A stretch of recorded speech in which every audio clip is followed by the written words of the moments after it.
guys, welcome to Offshore Audio. I'm Andrew, I'm a live sound engineer, and this is the channel where I'm bringing you tips and tricks to mix better live events. Today I thought I would show you something a little different, and so I thought I would just give you a tour of a venue that I work in so you can see what a typical venue might look like, a typical small venue, if there is such a thing as a typical venue.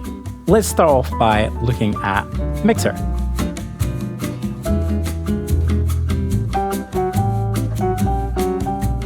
So I'll walk you over here. It's a fairly medium-sized venue.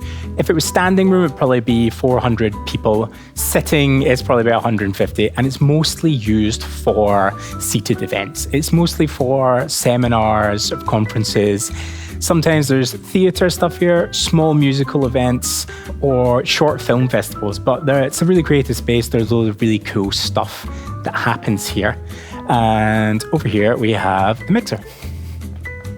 So down here we have a Midas M32R. You've probably seen it before on videos if you watch the channel. I'm here quite a lot. Underneath this guy here, there is a light mixer, a Light Shark light mixer. And then there's a sort of HDMI splitter matrix thing in there. Not a video guy, but it takes HDMI in and routes it to the projector. But we can have a look at the back of the mixer then. Looking down here at the back of the mixer, we open this guy up. Again, probably seen some of this before. We've got our AES ports here, and all we have at the back of this mixer here is a mini jack that goes into the auxiliaries for playing house music sort of things, you know. And then we've got these two XLRs, which come from the video processor. So when someone connects to an HDMI at one of the points within the building, then it comes into my mixer here and I have control of it through the PA. Now, these AES cables, actually go down here. And there's a little patch point here where there's various cat cables that go to various places in this room. But these bottom two here go to the stage boxes, which we'll take a look at. There's also an HDMI panel here, but we won't get into that because audio, right? So a lot of the stuff in this venue is located in a cupboard here where we have sort of our main processing racks. So let's walk in here and have a little look at that.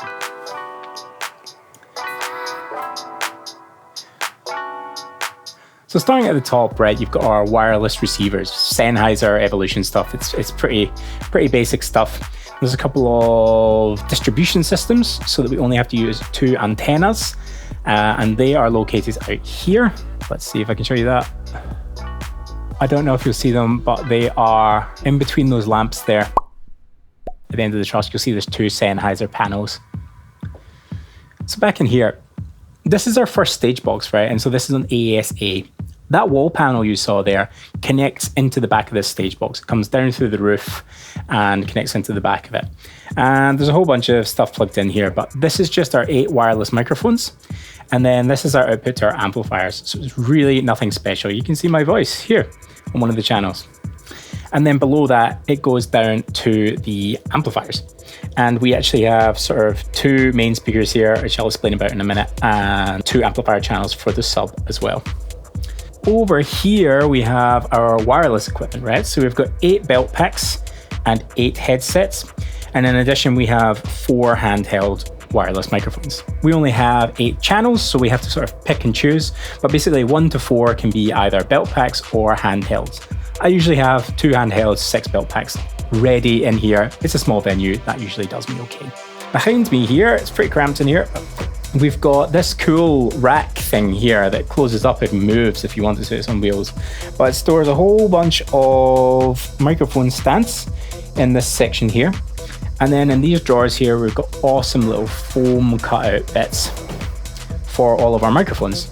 And you can see we've got a bunch of 57s, we've got some small diaphragm condensers, C451Bs by AKG, we've got 906s for guitar, we've got 4 of them, you know, loads of 57s, 58s, Beta 52s, and some, what do you call these again, 604s for toms and that sort of thing. So actually a pretty complete microphone package, even though we don't see a lot of music in here. But it means when there is music, we can do a good job.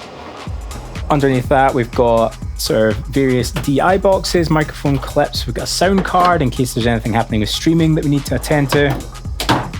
Under here, we have just a whole bunch of microphone cables. Some of the venues around here have like super detailed split up drawers, and they have like 5 meters, 10 meters, 3 meters and stuff, which of course I love.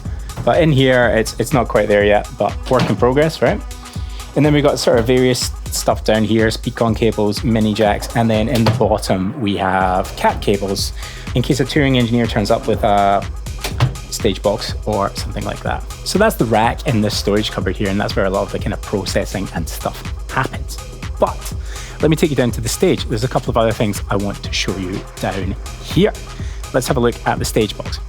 So over here in the corner, we have a little sort of part of the PA. There's a sub down here. Again, mostly spoken word, so don't worry too much. Don't use the subs too much. We can pull them out if we need to. But we've got like a DL32 rack here, and that's used exclusively for stuff that we plug in on the stage. So most of the time sound goes through HDMI. So we've got a wall panel here for any HDMI, that takes any sound from HDMI cables and sends it to the mixer that I showed you earlier. But if we have anything we need to plug in with XLR, that could be an acoustic guitar, that could be a piano, an electric piano, anything like that. We can connect that down here. Maybe a little overkill, but down here as well, we have another amplifier that we can use for monitors. We've got some passive monitors we can use. And for whatever reason, that's patched into 7 and 8 here. So that's monitors 1 and 2 going to 7 and 8. We have another amplifier we can wheel out if we want to use 4 monitor speakers. But if you look down here in the corner, you'll see another patch point, and that's where AASB comes out actually, this guy here. So that's AASB that comes out and connects into this stage box here. So the stage box in the cupboard is on AASA, and the stage box over here is on AASB. Let's talk about PA. I don't know how well you can see it there. It's an acoustics PA. I can't remember what the model number is. It's pretty old. It's pretty beat up. We make it work. And we've actually got another, you'll see there's another one just at the back there. There's sort of 2 PAs here. That's because this place is actually used a lot as a cinema, and there's a projector screen at the back there. And in the way of thinking, when people were rigging this up for cinema, they were like, well, the speakers need to be beside the screen. That's the only logical way they can work this, which is why the subs are also back there to sort of marry up with the PA up there. But you know, it does what it needs to do. We've got these front speakers here that we need. They're essential for, you know, having the speakers in front of the stage for conferences and that sort of thing. So back here, let me show you, there's some more secrets that we can look that I have hidden behind this curtain. So down here, you'll see that we have more speakers. We've got our monitor speakers stashed back here, and another sub that's connected to the amplifier in the cupboard over there. It's a pretty generous sized stage. Again, it's mostly for conferences and things. There's not a lot of bands and stuff playing here, though bands that we have had, you know, you've got plenty of room. It's good fun.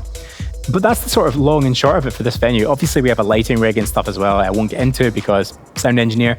But let me know, like, was this interesting to you? Let me know what venues are like where you're from. Are they completely different to this, or are they really like this? Organized, not organized?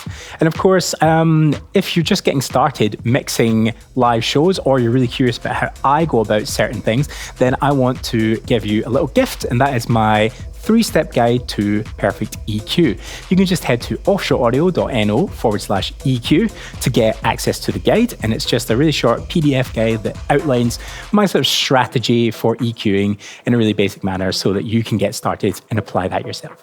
offshoreaudio.no/EQ for that free guide. If you like this, like and subscribe to the channel. As always, thank you so much for watching, and I'll see you in the next one. Goodbye.